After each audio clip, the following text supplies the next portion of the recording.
Positive और जो आपके श्योर साइंस ऑफ प्रेगनेंसी हैं, ठीक है, that are basically if you are just hearing the foetal heart sound auscultation के through, palpation of the fetal parts, because that are the things जो आप किसी भी तरह डिनाई नहीं कर सकती, जिसमें नेगेटिव फीलिंग्स नहीं आ सकती, but that also depends on the experience of the person who is performing that. Sometimes there may be another sound inside the abdomen and you can confuse it with the fetal heart sound, ठीक है, normally. तो ये experience पे भी depend करता है कि एक एक्सपीरियंस बंदा अगर ये सब देख रहा होगा तो उसको ठीक से वो हार्ट साउंड्स को भी देख सकेगा, फिटल पार्ट को भी पैल्पेट कर सकेगा. देन नॉर्मली जो रेडियोलॉजिकल एग्जामिनेशन है, is it recommended or is it not recommended? Not recommended, ठीक है. In a normal pregnancy we are not going to perform the radiological examination because you all know about the X-rays के जितने lethal effects होते हैं. But in cases where the fetus is an IUD, ठीक है, और कोई ऐसी चीज़ है जिसमें termination of pregnancy करनी है या इस तरह का कुछ है जहाँ पे fetus की आपको इतनी उसकी well-being की इतनी ज़्यादा परेशानी नहीं है, ठीक है, there you can perform this and you can have a specific कि भाई ये वजह है. Otherwise the most important thing जो आजकल आपके पास है दैट आर द अल्ट्रासोनोग्राफी, ठीक है.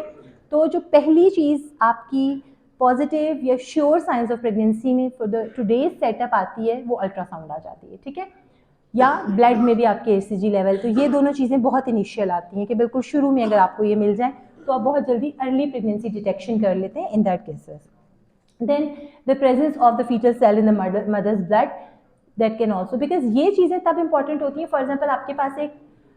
फीमेल आती है और वो कहती है कि I have gone through some abortion और miscarriage by some person and that person basically denies कि okay she was not pregnant at all, ऐसा कोई था ही नहीं, ये सब फॉल्स कर रही है. In that cases you have to observe the things for the recent delivery, recent pregnancy, and ये जो टेस्ट आप देख रहे होते हो कि फीटल कोई पार्ट तो नहीं नज़र आ रहा या फीटल ब्लड के सेल्स तो नहीं है, ये उन कंडीशंस में होता है जहाँ पे